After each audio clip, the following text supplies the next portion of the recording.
part 2, we'll look at how Newquay grew from just a small town into one of the most well-known tourist destinations in the country.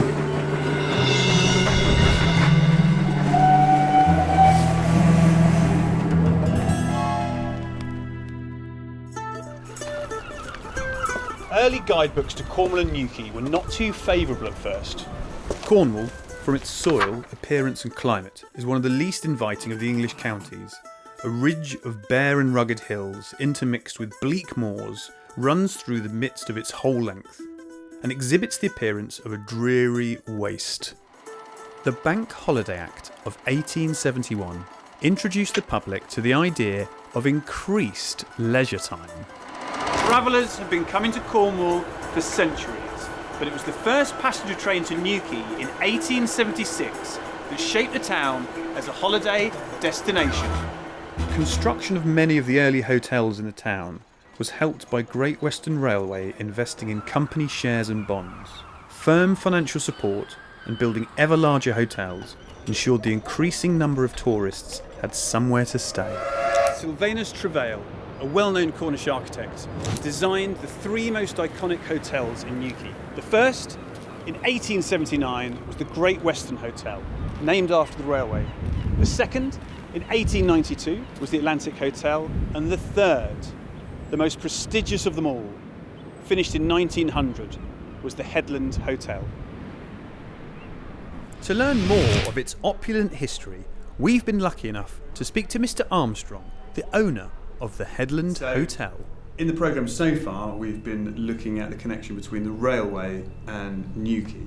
What's the connection between GWR and the Headland Hotel?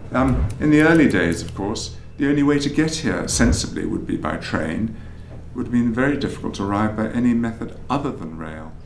And somewhere in the hotel, there's a photograph of the new hotel omnibus, which was a horse-drawn carriage which would meet every train as it arrived at Newquay Station to bring the guests from the station up to the hotel.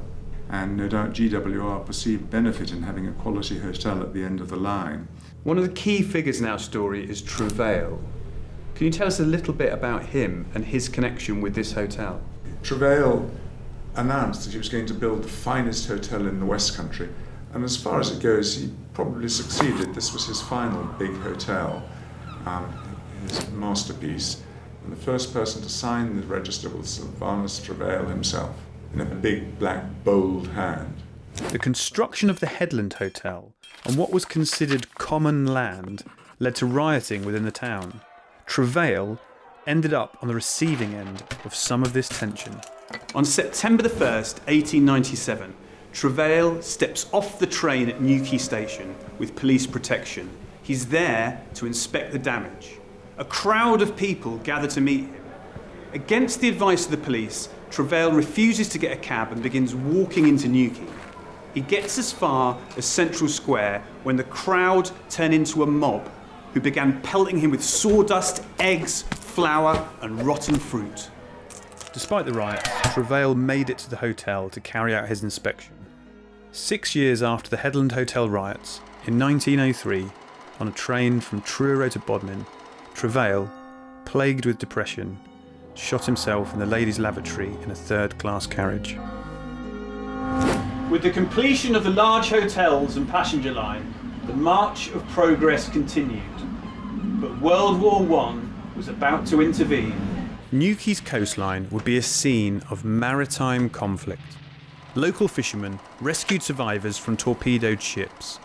A war memorial was unveiled in 1921, commemorating the town's residents who died during the conflict.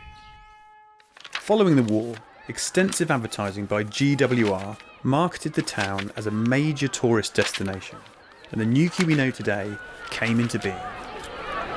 Due to the sheer number of carriages needed to transport tourists, the platform here at Newquay was extended 3 times, making it the longest in Cornwall.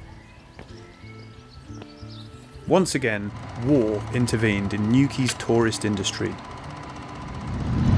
During the Second World War, hundreds of young men left Newquay Station on the railway to be transported to battlefields all over Europe.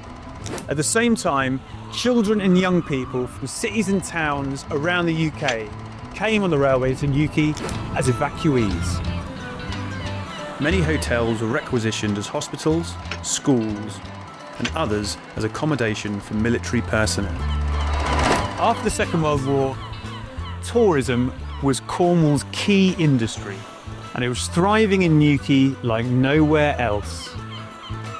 In the final part, we'll look at post-war Newquay with its highs and lows as the tourist railway era gradually declined.